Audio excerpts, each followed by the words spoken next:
విశాఖ తూర్పు నియోజకవర్గం గత కొన్నేళ్లుగా తెలుగుదేశం పార్టీకి కంచుకోటగా మారింది. 2019 ఎన్నికల్లో ఏపీ మొత్తం జగన్ వేవ్ వీసినా విశాఖలో మాత్రం తెలుగుదేశం పార్టీ సత్తా చాటింది. విశాఖలోని 4 నియోజకవర్గాల్లోనూ గెలిచింది సైకిల్ పార్టీ. అలా టీడీపీ బంపర్ మెజారిటీతో గెలిచిన స్థానాల్లో ఒకటి విశాఖ తూర్పు నియోజకవర్గం. ఈ నియోజకవర్గంలో హ్యాట్రిక్ విజయాలను సాధించారు స్థానిక ఎమ్మెల్యే వెలగపూడి రామకృష్ణబాబు. గత 2 ఎన్నికల్లో వెలగపూడికి ధీటైన నాయకుడిని దింపడంలో వైసీపీ ఫెయిల్ అయింది అన్న విమర్శలున్నాయి. కానీ ఈసారి ఈ ఒక్క నియోజకవర్గంపైనే కాదు, మొత్తం విశాఖపైనే స్పెషల్ ఫోకస్ పెట్టింది వైసీపీ.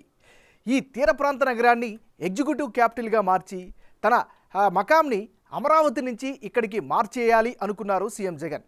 గత కొన్ని నెలలుగా ఈ ప్రాంతంపై పూర్తి స్థాయిలో జెండా పాతేయాలని చూస్తున్నారు.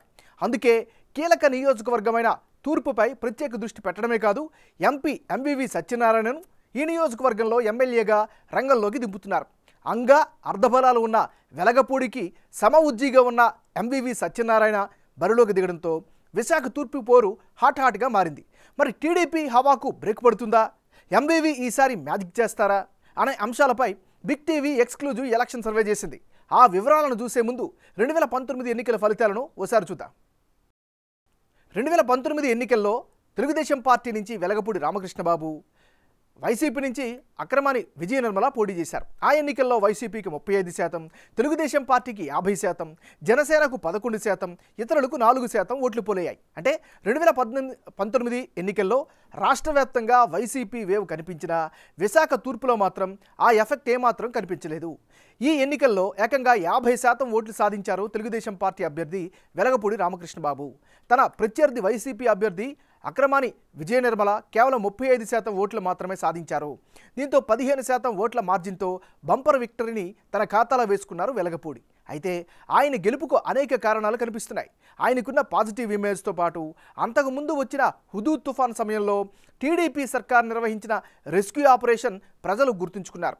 హుదూద్ సమయంలో అప్పుడు సీఎంగా ఉన్న చంద్రబాబు విశాఖలోనే మకాం వేసి సహాయ కార్యక్రమాలను పర్యవేక్షించారు. ఈ అంశాలన్నింటినీ పరిగణలోకి తీసుకున్న విశాఖ తూర్పు ప్రజలు ఆయనకు మరోసారి అధికారాన్ని కట్టబెట్టారు. మరోవైపు వైసీపీ అభ్యర్థి అక్రమాని విజయ నిర్మల మామూలుగానే నియోజకవర్గంలో అంత గుర్తింపు ఉన్న నేత కాకపోవడం, దీనికి తోడు స్థానిక వైసీపీ నేత వంశీకృష్ణ నుంచి సరైన సహకారం లేకపోవడంతో ఆమెకు ఓటమి తప్పలేదు. ఇక జనసేన నుంచి బరిలోకి దిగిన కోన తాతారావు కూడా 10% ఓట్లను సాధించారు. ఇది 2019 ఎన్నికల నాటి పరిస్థితి. మరి ఈసారి వైసీపీ వ్యూహాలు మారాయి.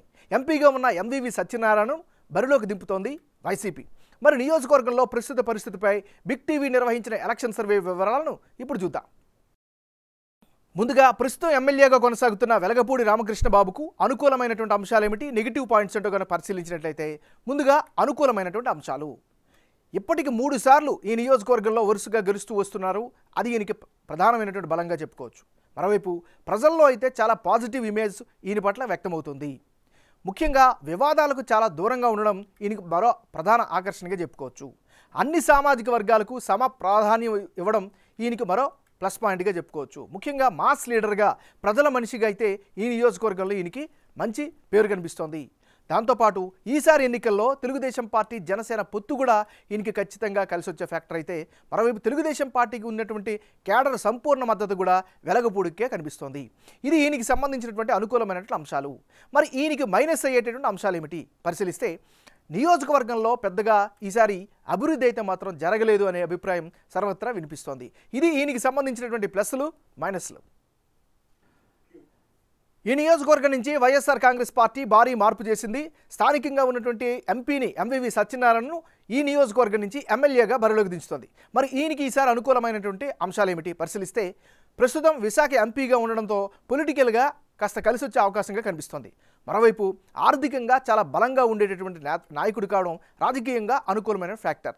జనంలో జనం కోసం పేరుతో ప్రత్యేకంగా ఈయన కార్యక్రమం నిర్వహించారు. ప్రజలతో మమేకమవుతూ ఉంటూ ఉన్నారు. మరోవైపు అన్ని సామాజిక వర్గ నేతలతో నిర్వహించిన సమావేశాలు కూడా ఈయనకి ప్లస్ అయ్యే అవకాశాలు కనిపిస్తున్నాయి. ఇది ఎంవివి సత్యనారాయణకు ఉండే ప్లస్లు. మరి ఈయనకుండే మైనస్లు ఏంటి పరిశీలిస్తే, నియోజకవర్గ ప్రజలతో పెద్దగా మమేకం కాకపోవడమే ఈయనకు ఉండేటువంటి ప్రధానమైనటువంటి మైనస్గా చెప్పుకోవచ్చు. రీసెంట్గా వంశీకృష్ణ యాదవ్ వైఎస్ఆర్ కాంగ్రెస్ పార్టీని విడిచి జనసేనలోకి జాయిన్ అయ్యారు. ఇది కూడా ఆయనకి మైనస్ అయ్యే అవకాశం కనిపిస్తోంది. ఇది ఎంవివి సత్యనారాయణకు ఉండేటటువంటి ప్లస్లు మైనస్లు. రానున్న ఎన్నికల్లో విశాఖ ఈస్ట్ బరిలో ఎవరెవరు పోటీలు ఉంటే ఫలితాలు ఏ విధంగా వచ్చే అవకాశం ఉందో పరిశీలిద్దాం. MBV Satyanarayana versus Velagapudi Ramakrishna Babu. వీళ్ళిద్దరి మధ్య గనక ఇప్పటికిప్పుడు ఎన్నికలు జరిగితే వైసీపీకి 41%, తెలుగుదేశం పార్టీకి 54%, ఇతరులకు 5% ఓట్లు పోలయ్యే ఛాన్సెస్ కనిపిస్తున్నాయి. అంటే ఇప్పటికిప్పుడు విశాఖ తూర్పు నియోజకవర్గంలో ఎన్నికలు జరిగి ఎంబీవీ సత్యనారాయణ, వెలగపూడి రామకృష్ణబాబు బరిలో గనక నిలిస్తే మరోసారి తెలుగుదేశం పార్టీ గెలిచే అవకాశాలు ఉన్నాయని బిగ్ టీవీ సర్వే రిపోర్ట్ చెబుతోంది. టీడీపీ అభ్యర్థి వెలగపూడికి ఏకంగా 54% ఓట్లు పడే ఛాన్సెస్ ఉన్నాయి. అదే సమయంలో వైసీపీకి 41% ఓట్లు పడే ఛాన్సెస్ ఉన్నాయి. ఇక ఇతరులకు 5% ఓట్లు దక్కే ఛాన్సెస్ ఉన్నట్లుగా సర్వే ద్వారా తెలుస్తోంది. ఈ నియోజకవర్గంలో తెలుగుదేశం పార్టీ గెలుపుకు అనేక కారణాలు కనిపిస్తున్నాయి. అందులో ఎమ్మెల్యేపై ఉన్న positive image, Telugu Desam party Janasena పొత్తు కలిసి వస్తున్నాయి. కాపు సామాజిక వర్గ ఓటర్లు పొత్తులో భాగంగా టీడీపీకి ఓట్లు వేసే అవకాశాలు కూడా కనిపిస్తున్నాయి. అదే సమయంలో యాదవ సామాజిక వర్గ ప్రజలు కూడా వంశీకృష్ణ కారణంగా టీడీపీ వైపే మొగ్గు చూపే అవకాశాలున్నాయి.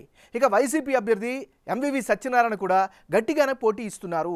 ప్రస్తుత ఎంపీగా ఉండడం, ఆర్థికంగా బలంగా ఉండడంతో ఆయనకు 41% ఓట్లు సాధించే అవకాశం ఉన్నట్లు బిగ్ టీవీ సర్వే రిపోర్టు చెబుతుంది.